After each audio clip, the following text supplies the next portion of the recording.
些什么呢？也许现在是吃日本料理的好时候了。你看看这一盘日本料理，这个是台湾的花枝，这个是来自日本北海道的干贝，鹿儿岛的丝鱼。你看完整的一盘。那这个是台湾所做成的日本玉子烧，充分展现出台日坚固的友谊。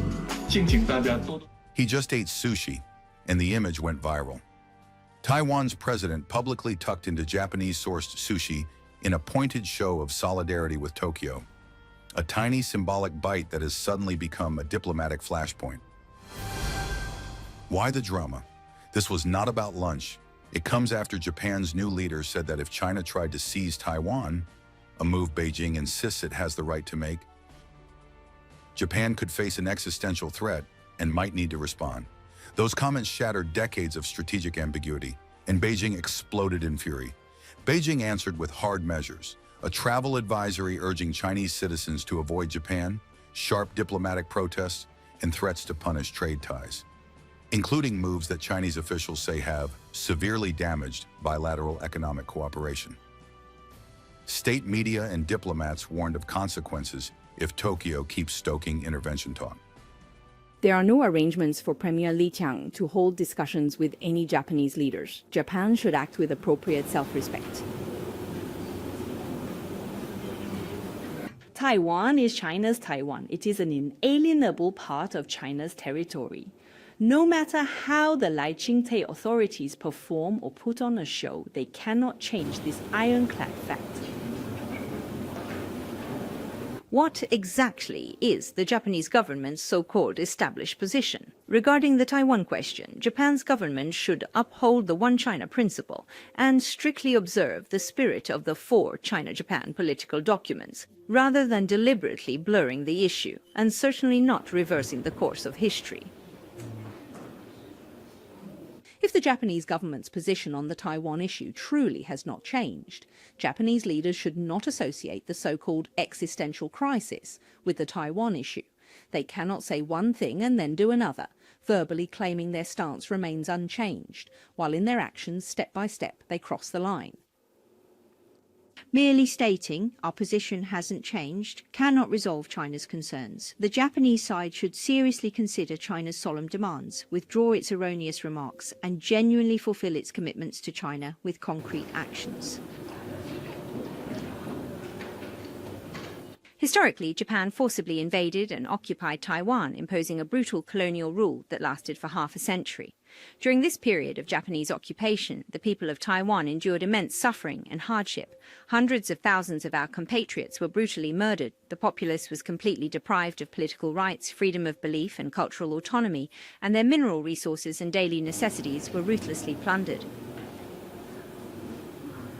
Japanese invaders committed heinous crimes in Taiwan, writing the darkest page in Taiwan's history. This year marks the 80th anniversary of Taiwan's retrocession. Japan should remember this. Taiwan is China's Taiwan. Whether anything happens to Taiwan is absolutely none of Japan's business. Creating trouble by using Taiwan will only bring difficulties for Japan.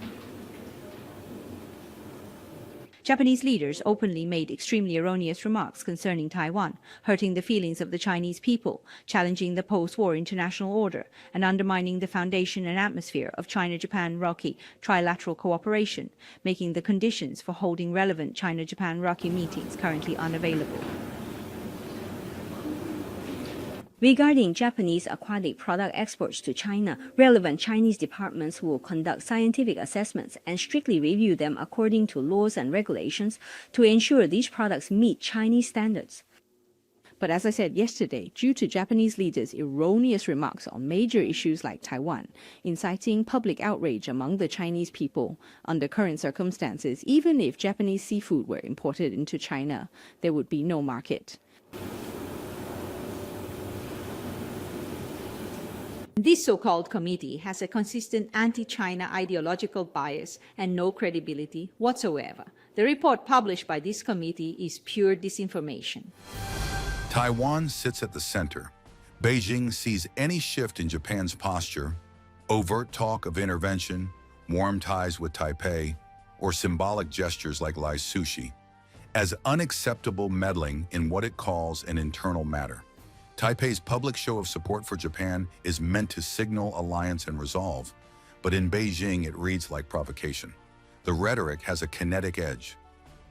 Beijing has also been more active at sea and in the air, sending Coast Guard ships near the disputed Senkaku Diaoyu Islands and flying drones near Japanese territory, raising the risk that a diplomatic spat could become a dangerous military face-off. Analysts warn that what begins as a war of words can quickly spiral. There are real economic stakes. China's travel advisories and trade pressure, including threats to block seafood imports, could hurt Japan's tourism and fishing sectors and ripple through supply chains. Soft power moves like boycotts, student warnings, and airline refunds are cheap for Beijing, but costly for Tokyo. So why did Tokyo speak up so bluntly? Japan's new leader, Sanae Takaichi, comes from a hawkish wing that argues Tokyo must prepare for worst-case scenarios, including direct threats to Japan's survival if Taiwan falls. The Prime Minister's comments reflect growing alarm in Tokyo about China's military modernization and the strategic reality that Taiwan's security could quickly become Japan's security. Beijing accuses Tokyo of reckless saber-rattling. Tokyo says it is merely acknowledging realities. Taiwan's leader is trying to strengthen ties with friends and reassure the island's citizens. Each side believes its messaging deters the other, but the paradox is simple. Deterrence depends on credible restraint. Too much bluster reduces it. What comes next? Analysts say several short paths: diplomatic cooling and back-channel talks, calibrated economic reprisals and limited naval posturing, or, and in a worst case, an accidental clash at sea that spirals. The United States and other regional actors are watching closely because any clash over Taiwan could trigger broader commitments in an explosive regional crisis. For now, a plate of sushi says a lot. It's a diplomatic signal, small, visual, and effective. But symbolic acts will not solve strategic dilemmas. The safer path is urgent diplomacy, candid talks between Tokyo, Taipei, Washington, and Beijing to lower the temperature before politics and symbolism turn into something far more dangerous. Will leaders choose restraint or let headlines push them into risky action?